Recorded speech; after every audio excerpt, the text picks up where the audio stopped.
gampang sekali mencari identitas seseorang ya, karena ada Profesor Google. Kita tanya apa aja dijawab sama Profesor Google. Nah, selamat pagi. Saya mau tanya, ini mahasiswa dari UI saja atau ada yang lain? Ada yang lain ya? Baik. Kalau gitu tentu kelakuan saya nggak boleh sama dengan mahasiswa UI. Saya diminta panitia untuk bicara soal tubuh, ruang, dan reseptor. Lalu saya tulis di sini sebuah pandangan pribadi.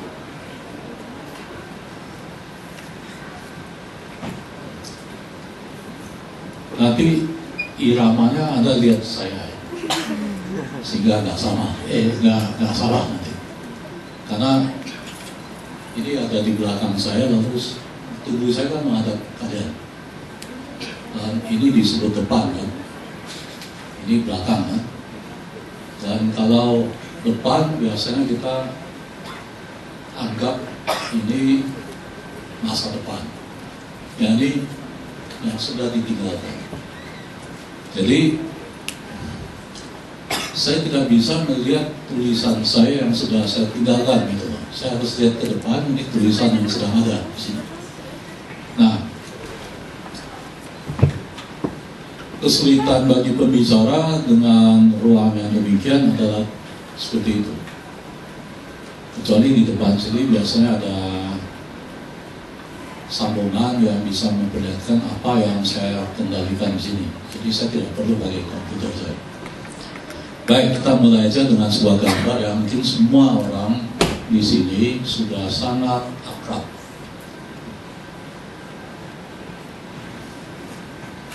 Ini judul gambar bernama Homo Vitruvianus dari Leonardo da Vinci. Saya kira kalian semua sudah pernah lihat gambar ini. Da Vinci pada tahun berapa, nggak gitu jelas ya. Yang jelas menjelang usia yang cukup tua, dia mengkaji badan manusia. Badan manusia dibandingkan semua. Lalu kesimpulannya ternyata tinggi badan manusia itu kira-kira sama dengan kalau jangkauan tangannya. Kalau kamu nggak percaya, kamu ukur diri sendiri. Kalau saya tidak tepat, jadi Leonardo tentu dia tidak bisa mengukur saya. Bentangan lengan saya ternyata lebih panjang daripada tinggi badan saya. Nah, barangkali pundak saya lebih lebar atau gimana, nggak tahu. Tapi yang jelas, yang menarik kan Homo Vitruvianus. Jadi ini dikaitkan dengan manusia Vitruvius yang menurunkan buku 10 Books on Architecture. Ya. Saya kira kalian sudah pernah tahu, karena semua yang dapat pengantar arsitektur pasti tahu soal ya sangat populer Firmitas, apalagi kalian lebih ingat daripada saya. Nah, perlu diingat bahwa kalau profesor itu sebenarnya tidak pandai ya, dia cuma dapat izin boleh lupa ya, jadi nggak apa-apa. Lupanya itu yang lebih gawat daripada ilmu pengetahuannya. Nah, lalu kita mulai dengan tubuh ya. Kita lihat apa yang dicakup di dalam tubuh kita. Ini tulisan saya. Jadi manusia menanggapi lingkungan dengan merujuk ke tubuhnya. Apakah itu kalian bisa merasakan? Coba kalian renungkan sebentar. Betul nggak kamu bertindak sesuai dengan merujuk pada tubuh kamu? Saya kira kebaikan besar gitu. Jadi dari tempat kedudukan tubuhnya, manusia itu mencerap. Mencerap itu dalam bahasa Inggris perceive. Jadi kalau kamu bilang persepsi itu adalah cerapan. Manusia mencerap lalu memilah sekitarnya dengan memaknai. Lalu kamu memaknai dari tubuh kamu. Tadi saya katakan ini adalah depan, ini belakang. Tapi saya juga ada atas. Lalu saya ada bawah juga, dan saya ada kanan dan ada kiri. Itu paling sederhana lah. Sebetulnya masih banyak yang bisa kita inikan. Tapi paling sedikit ada 6 sisi yang sudah berada di posisi tubuh kita. Lalu manusia cenderung mengarahkan tubuh ke mata angin tertentu dalam menentukan keberadaannya. Ada budaya yang tidak begitu mementingkan kiri, kanan, ya. Tapi mementingkan dia lagi ada di timur, barat, utara, selatan, gitu ya.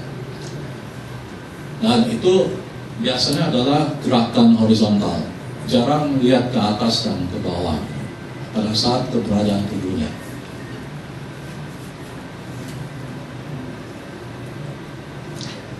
Dan manusia menata lingkungan sesuai dengan pemahamannya atas tubuhnya, ya, termasuk di situ bangunan dan kota. Nah, di sini kita kaitkan tubuh dan arsitektur. Lalu ini berupa kutipan-kutipan yang kalian bisa simak, ya. Ini oleh General Ray Rico. Dia menulis antara lain yang saya kutip, "The metaphorical appropriation of the human body is a powerful force in the design of buildings and cities.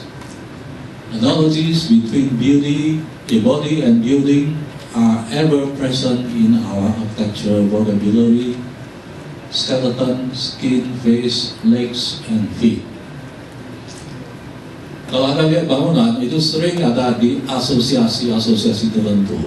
Saya tidak tahu bagaimana kalian mengasosiasikan bangunan saat ini kalian berada di dalamnya. Mungkin leg-nya tidak begitu kelihatan, ya. Tapi kalau kamu lihat bangunan tinggi, sering bagian bawahnya bisa diasosiasikan sebagai kaki, lalu yang lebih panjang itu sebagai badan, dan kemudian ada kepala. Lalu orang lain lagi, yang Sir Kenneth Clark dari Inggris, ya, sejarawan Inggris, dia mengatakan aesthetic art derived from dance. Di bawah sedang ada musik. Kalau Anda dengar musik, itu biasanya badan juga ingin ikut bergerak. Hanya sanksi-sanksi tertentu yang mengharuskan Anda pada saat dengar musik diam. Mungkin ada sanksi-sanksi yang katakanlah kalau bergerak lalu tidak sopan, gitu ya, dalam situasi tertentu. Kemudian ada lagi Bloomers and More di dalam Body, Memory, and Architecture. Saya kira ini juga pernah diperkenalkan pada saat kalian dapat pengantar arsitektur. Body image is basically formed by the early phase of life and the experience of orientation, as we have noted previously. Because ini dia sebelumnya ada kata-kata tertentu.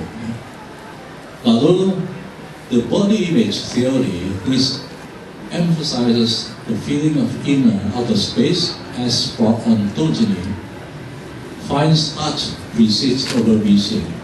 The priority of body touch points to movement and orientation at the same time, such as subtle internal feelings and some related social areas. Kalau kalian tanya ibu kalian pada saat melahirkan kalian belum bisa mengembangkan penglihatan. Yang pertama itu adalah touch, rabaan, kemudian penciuman. Jadi mata visual itu datangnya tidak pada saat kamu dilahirkan. Meskipun waktu anak yang kedua saya baru lahir, saya lihat matanya langsung terbuka, tapi dia sebetulnya nggak lihat apa-apa. Jadi di dalam indera kita, indera rabaan itu mendahului indera penglihatan. Ini maksudnya. Jadi kamu jangan lupa, memiliki indera yang sudah lebih ancient, lebih primitif daripada indera penglihatan. Nah, jadi ini apakah betul tadi ada hubungan antara badan dan badan tertentu? Ini sering dikritik. Jadi Vitruvian, teori Vitruvius itu sangat berorientasi pada lelaki. Jadi kita banyak melihat semua yang tegak itu dianggap mewakili kelelakian. Tapi nggak apa-apa, kita lihat yang lain ya. Jadi sekarang tubuh kita tuh mencerap melalui indera tentu. Kemudian indera yang amat kuat setelah dewasa itu adalah penglihatan, pendengaran, penciuman, perabaan, dan pencita rasaan. Ya.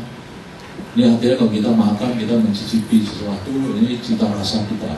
Itu adalah berkat sebuah tubuh ya, yang berkembangan. Tadi sudah katakan indera rabaan mendahului penglihatan. Namun kini kita amat tergantung pada indera penglihatan. Saya kira kalau sekarang bertindak jarang berdasarkan apa yang kamu raba, tapi apa yang kamu lihat. Nah, ini ada beberapa kutipan dari arsitek terkenal tentang indera netra. Saya menerjemahkan demikian, kalian bisa menerjemahkan sendiri juga. Dalam bahasa Inggris, the man in the course of his space travels needs the body messages to ensure the stability of the visual world. Lalu, not having this body information, the human being loses the connection with the world. Jadi ini begitu pentingnya si mata itu. Jadi kamu tidak terkonek, tidak terhubungi, andai kata kehilangan itu. Bagaimana seseorang yang berada di sebuah angkasa ya? Saat ini kan ada film Gravity, kalau kalian sudah tahu, mungkin kalian sudah nonton, tapi saya belum, yang menggambarkan bagaimana perasaan indera yang berkembang pada seorang astronot atau dua orang astronot di situ. Ya. Apa betul? Seberapa jauh dia bisa melihat?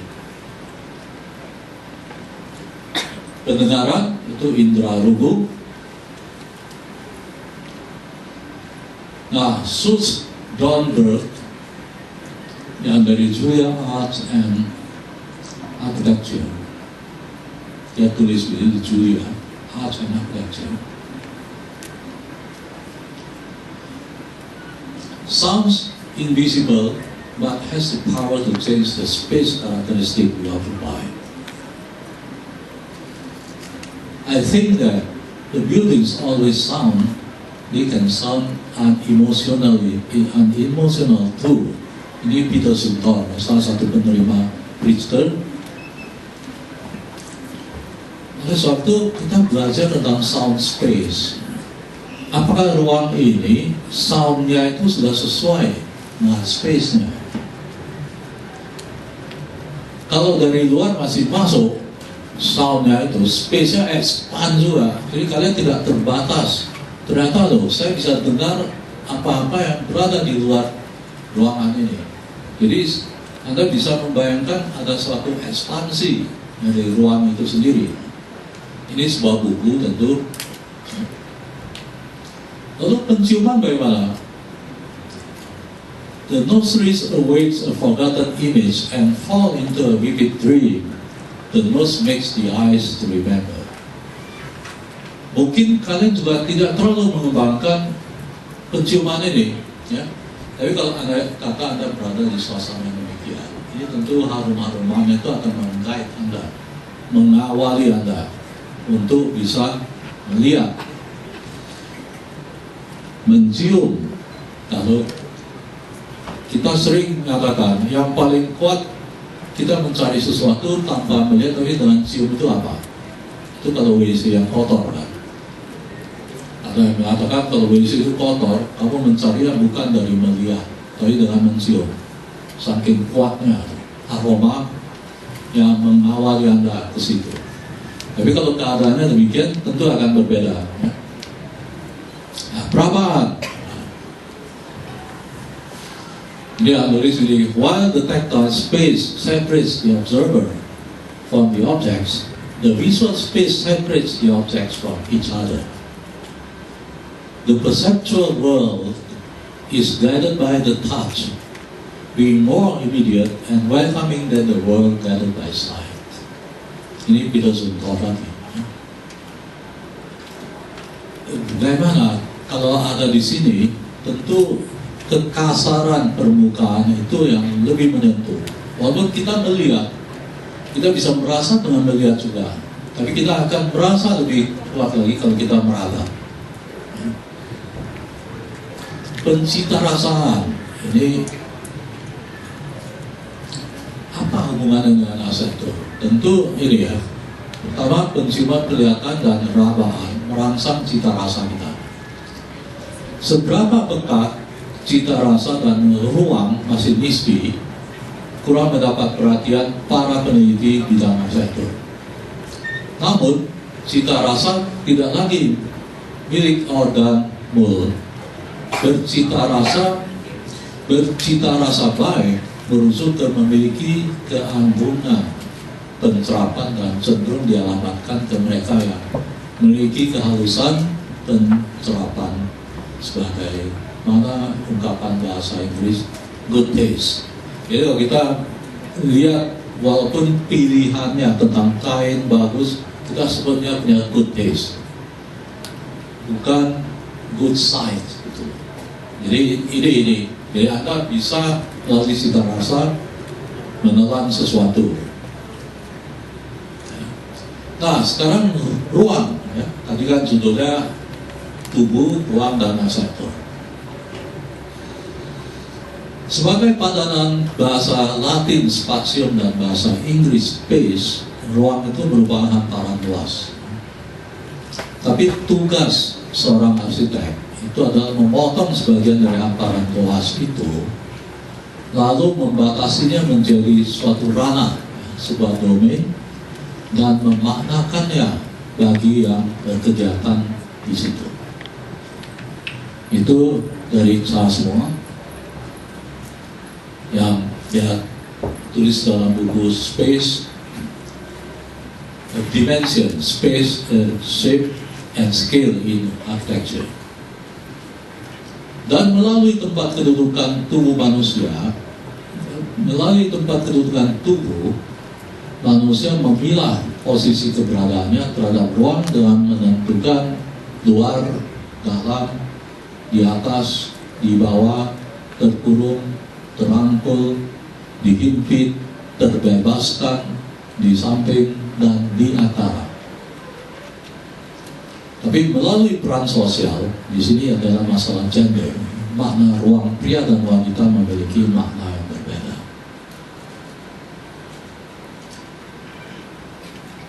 Untuk peran sosial berbeda, berikut adalah kutipannya, tulis oleh Liku dalam Architecture and Sexuality. Dia tulis, spatial and symbolic correspondence includes curved female and straight lines. Tadi kita lihat kalau tubuh itu straight line. Ya. The large internal curvilinear spaces of Southeast Asia are often associated with the feminine body, dalam kurung womb, breast, and so on, as evidenced by the breast motifs of granaries or storehouses used in vernacular architecture. Jadi nanti kalau kalian punya kesempatan untuk berkeliling ke tempat-tempat yang kita sebut bertradisi kuat, kalian perhatikan lumbungnya, apakah benar yang dikatakan oleh Liku ini. When the body enacts movements and displacement in space, space structures the bodily practice.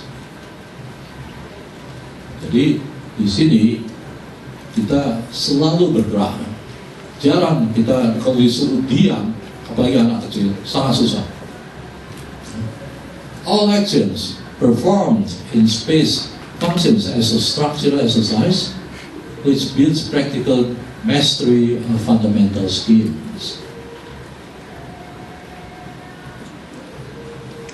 Kalau tadi tunggal itu sering diasosiasikan sebagai kepriaan, tapi monumen nasional kita itu adalah gabungan Sriwijaya, Lingga, dan Yoni, dan di situ ada perpaduan antara kepriaan dan kewanitaan.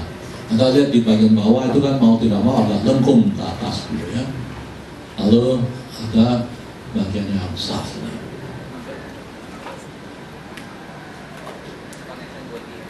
Ya? Kenapa? Saya sebut menghuni, menghuni ruang, memfasilitasi tubuh. Ini lagi membingungkan. Sudah menuju, jadi macam-macam ruang yang kita lihat, ya, jangan lihat yang ini, nggak baik.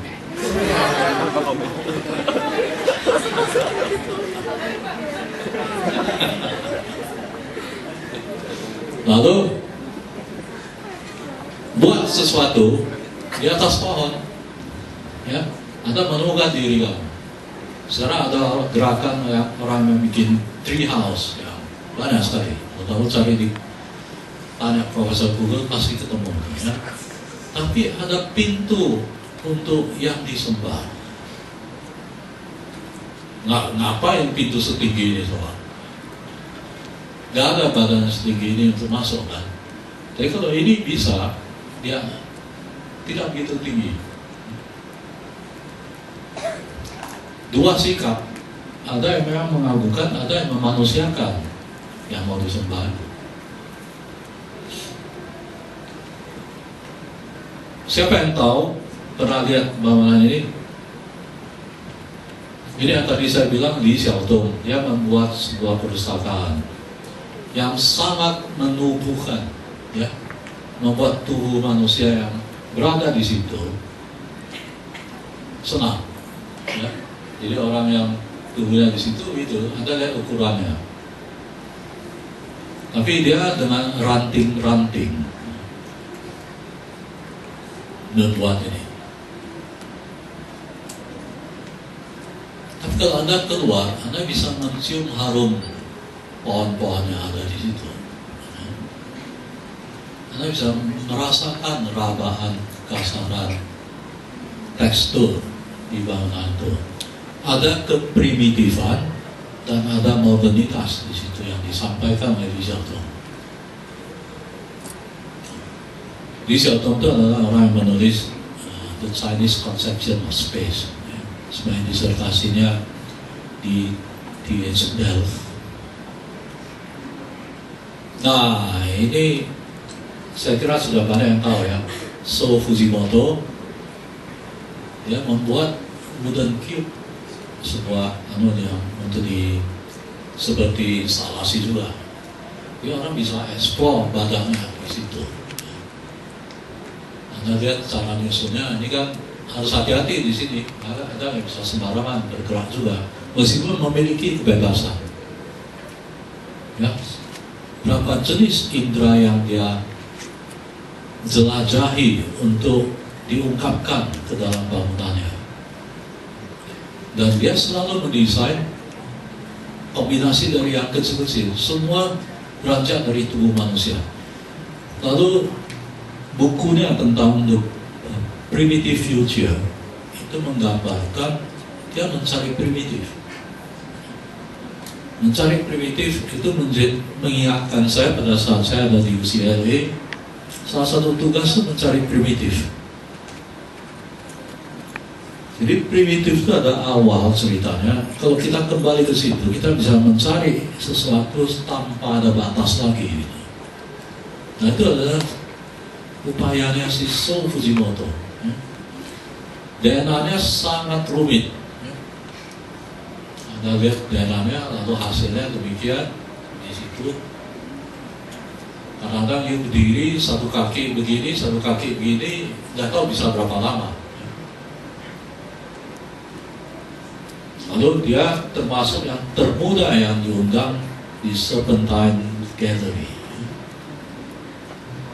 mengisi instalasi itu, tapi semuanya dari tubuh manusia itu. Nah, ini inspirasinya dari tarian tadi. Jadi ada Fred Astaire sama Ginger Rogers yang diungkapkan oleh Frank Gehry di dalam tarian. Jadi ini kalau Anda lihat ini kayak rock manita kan. Ini adalah si Ginger Rogers ya, di sini Fred Astaire. Jadi fresh ya, bangunan dengan mengeksplor tubuh manusia. Tentu ini bukan yang begini ya, yang maksud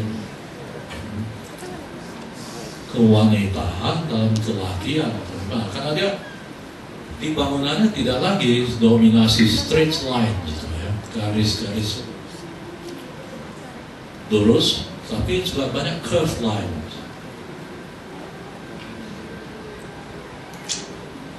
Nah, ini siapa yang hadir di acara ini ya? Di antara ya, Robin ya. Robin lagi keluar. Jadi tubuh itu tadi orang Sumba yang tadi saya perlihatkan yang berdiri di atas kuda itu kan menandakan mereka kuat sekali dalam menyeimbangkan tubuhnya. Di atas kuda aja dia bisa berdiri. Jadi pada saat rumahnya mau dipasang atap, dia diuji. Ini pemiliknya. Pemiliknya harus naiki bambu sendirian. Ya, kalau jatuh itu tanggung jawab sendiri. Naik sampai puncak. Nah, ini dia pantas dibantu. Berhasil. Kalau tidak berhasil, mungkin dia tidak begitu pantas di ini. Jadi ini aku, keakuannya, ini rumahku, ini tubuhku. Aku mentubuhkan rumahku. Jadi, apakah ini asosiasi pria? Padahal orang Sumba sangat melakukan keseimbangan dua kayu ini harus simbol dari pria dan wanita juga ya. Apakah Anda merangkum bunyi di dalam tempat ibadah? Jadi Anda meredup bunyi, menggelar sinar, menabur harum di dalam ungkapan ruang. Bangunan museum ini pada saat buka, tanda dia buka itu pada saat airnya itu mengalir, lalu memecah kesunyian. Ya. Saya sini tulis memecah kesunyapan. Jadi itu arsitektur itu kan sebuah ilmu. Ya. Ini karya arsitektur meramu ilmu itu dan mencakup seluruh indera kita, tidak sekedar pandangan. Ini juga demikian, sini sangat sepi. Kalau Anda ikuti air ini sampai ke ujungnya, di sini ada pemecahan kesenyapan itu. Jadi hanya dalam keadaan demikian seluruh unsur arsitektural itu terungkap dan seluruh indera kamu itu terbangkitkan. Ini juga demikian. Jadi Holy Water ini sudah klasik, tidak perlu saya sebut di mana. Ini kenapa saya taruh sini?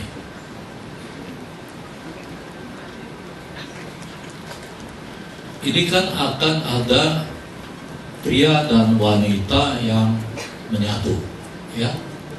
Dan di belakangnya, kalau ini di hotel, sering kamu lihat ini yang dipindahkan, ya. Jadi kalau ini di dalam rumah orang Jawa Tengah, Ini namanya sentong tengah. Jadi di sini ada Ibu Sri ya, di belakangnya. Di atasnya ini atapnya kalau jodoh Anda bisa bayangkan ya. Misalnya di sini. Jadi ruang ini selalu gelap dan berbau keminian. Jadi hanya pada saat pernikahan ruang itu bisa dibuka untuk umum, dan disitulah upacara, dan disitulah saat arsitektur ungkapkan dirinya. Artinya ilmu tentang seni dan bangunan itu terungkap di situ melalui karya arsitektur ini. Jadi sebuah college yang didesain melalui movement, ya. Sehingga letak masanya juga demikian.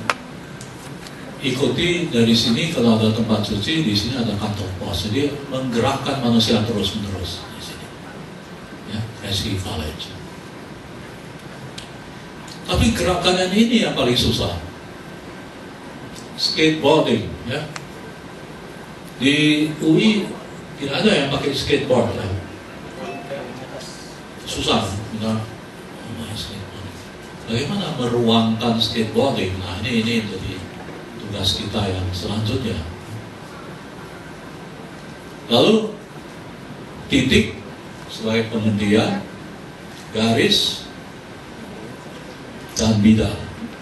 Ini yang diterapkan oleh Bernard Tsomi di dalam Parc de la Ville, karena dia membom sebuah program lalu dipecahkan menjadi begitu, lalu diungkapkan kembali, dan ini polanya.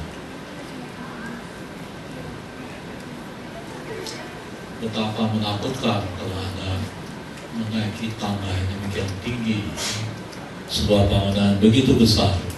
Jadi tubuh kamu itu menjadi kecil sekali, menciut sekali. Dibandingkan dengan Sou Fujimoto tadi yang seluruh unsurnya mencoba menghangatkan tubuh kamu. Ya.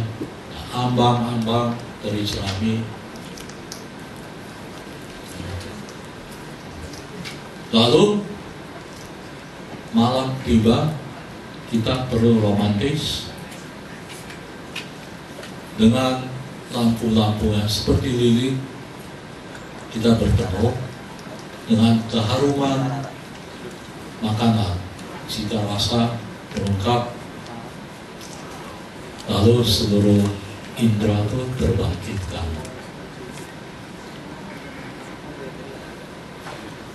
Siapa yang pernah ke sini?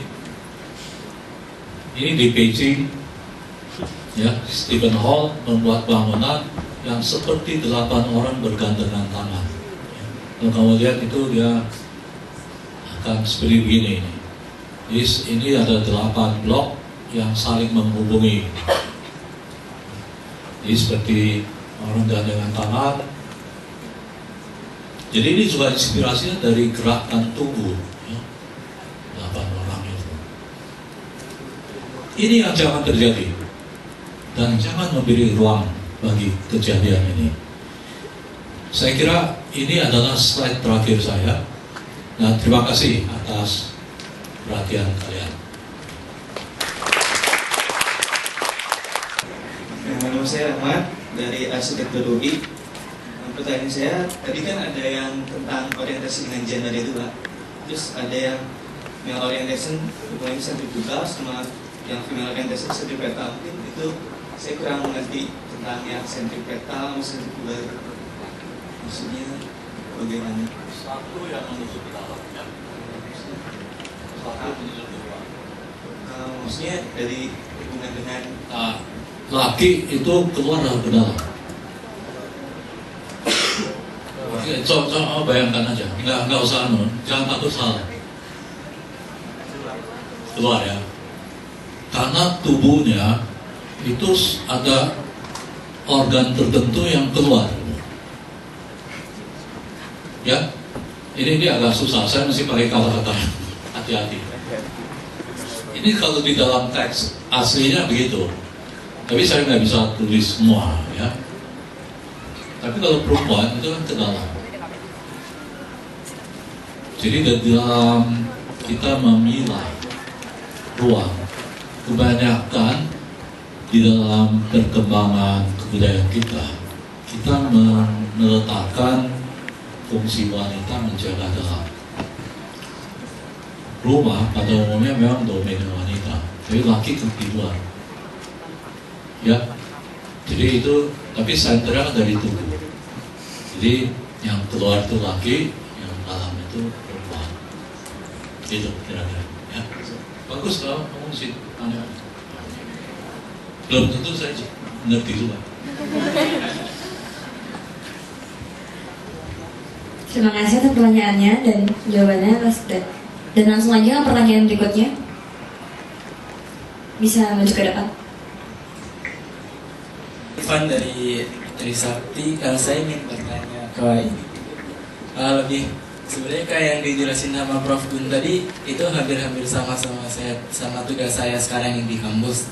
Nah, saya ingin tanya aja apakah menurut Prof Gun sendiri apakah dengan bentuk yang tadi yang berdasarkan gerakan-gerakan tadi itu maksudnya lebih penting gitu daripada kita memikirkan sisi lain kayak misalkan segala dari fungsi dan lain-lain, dan mungkin yang ingin saya tanyakan juga apakah dengan cara itu juga kita bisa kayak respect for set dari tapak sekitarnya gitu loh.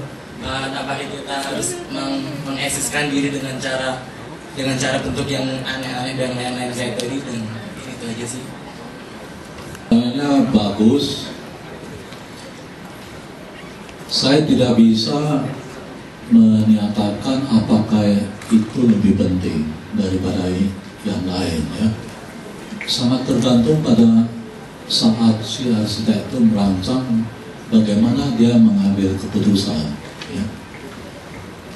Nah, ada arsitek tertentu memang ingin menjelajahi banyak kemungkinan, gitu, ya. Lalu dia membaca tempat untuk menempati bangunannya, ya. Nah, kalau bacanya itu ini semua sudah berulang-ulang gitu, ini berulang-ulang. Lalu dia ingin membuat tempat itu aktif. Misalnya Frank Gehry gitu, ya. Saya sendiri nggak pernah ke situ.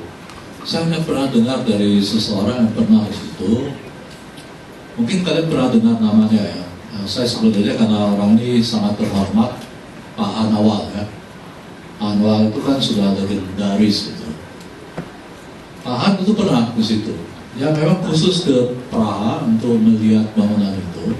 Menurut dia itu sangat fresh. Jadi ada freshness, kesegaran. Kalau kamu lihat mukanya itu sudah tua semua, tiba-tiba ada seorang muda, fresh kan gitu, ya. Nah, itu sikapnya Frank Gehry. Kalau kamu minta orang lain mendesain situ, bisa jadi berbeda. Setiap arsitek itu punya preferensi. Nah, apakah fungsinya terpenuhi? Saya tidak pernah menguji. Nah, itu, ya. Tapi beberapa bangunan, misalnya So Fujimoto, sebenarnya dia ingin mengeksplor sesuatu, menjelajahi sesuatu. Barangkali dia punya sikap bahwa kalau dia mendesain, janganlah dia mengulangi apa yang sudah pernah dibikin oleh orang. Ya. Jadi kadang-kadang kita mengabstrakkan, itu Mies van der Rohe dia membuat semuanya disederhanakan, lalu dia sebut less is more. Lalu ada yang menambahkan less is more for male. Jadi untuk laki aja. Karena bangunannya itu tinggi itu, ya, lurus semua. Pada saat itu adalah suatu terobosan. Tapi begitu banyak ditiru orang, tidak lagi. Jadi semua sebetulnya sudah didesain oleh Mies van der Rohe. Kalau kamu bikin lagi terus yang sangat minimalis itu siapa? Dan seterusnya gitu. Nggak ada kamu lagi sesungguhnya. Frank Gehry nggak mau gitu. Dia lebih ikuti Robert Venturi, less is a bore katanya. Yang berkurang itu adalah membosankan. Kalau sudah terlalu banyak memang gitu.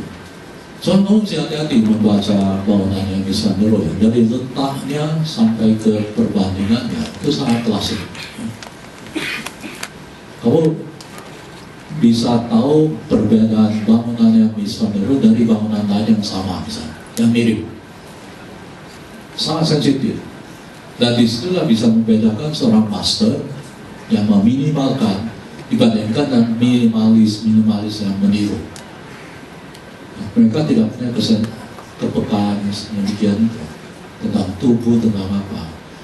Jadi sangat tergantung pada Anda sendiri. Kalau fungsi itu kan salah satu bentuk salah bagian dari fungsi menurut Dr. Papanek. Kita terlalu menyederhanakan ungkapan fungsinya Louis Sullivan karena kita tidak pernah membaca teksnya. Jadi form dari Louis Sullivan itu juga tidak sesederhana sekedar bentuk yang kemudian. Padahal yang dia ungkapkan itu form itu adalah keseluruhan fungsi itu sendiri yang memunculkan form. Ya, termasuk bentuknya, bentuk yang kelihatan. Gitu. Jadi bentuk yang deskripsi itu yang tidak pernah kita ungkapkan. Jawaban saya makin membingungkan Anda enggak? Kalau makin membingungkan, saya berhasil. Jadi begini, belajar di universitas bukan mencari jawaban dari gurunya atau dari ini. Kamu yang mencari jawaban sendiri. Jadi tugasnya hanya membingungkan kamu supaya bisa menemukan jawabannya tepat buat kamu. Kan?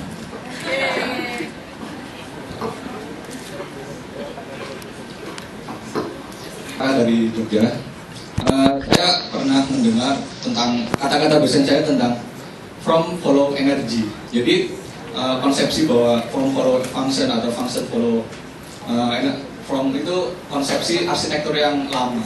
Tapi dosen saya bercerita bahwa arsitektur yang berkelanjutan atau arsitektur masa depan adalah from follow energy. Jadi ini pengalaman saya punya teman bahwa dia mempunyai keahlian dalam penciumannya.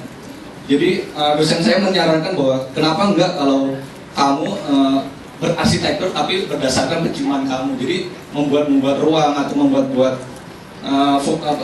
bentuk-bentuk dari penciumannya. Sebenarnya ini nggak tahu pertanyaan atau pernyataan dari saya, tapi itu saya membuat bingung dari saya sendiri. Jadi mungkin Prof. Gunawan bisa membantu saya. Terima kasih. Selamat pagi.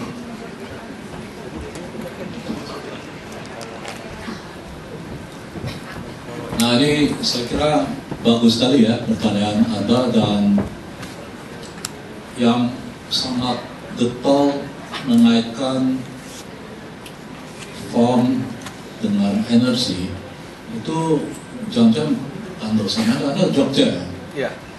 Ada yang namanya almarhum Pak Gali Wijin, itu dia sangat getol di situ. Saya tidak menyalahkan, semua orang bisa bikin statementnya. Yang menarik kan gini, form follows function. Kalau Anda hitung itu FFF. Lalu ada form follows fiasco, itu juga FFF. Itu orang Barat yang menguasai bahasanya. Dia meletakkan kata-kata dengan sangat puitis, ya, sangat indah. Jadi FFF. Itu orang kita, dia lupa itu. FFA, nah gitu indah. Ada lagi form follows culture, itu juga sangat indah, FFC gitu.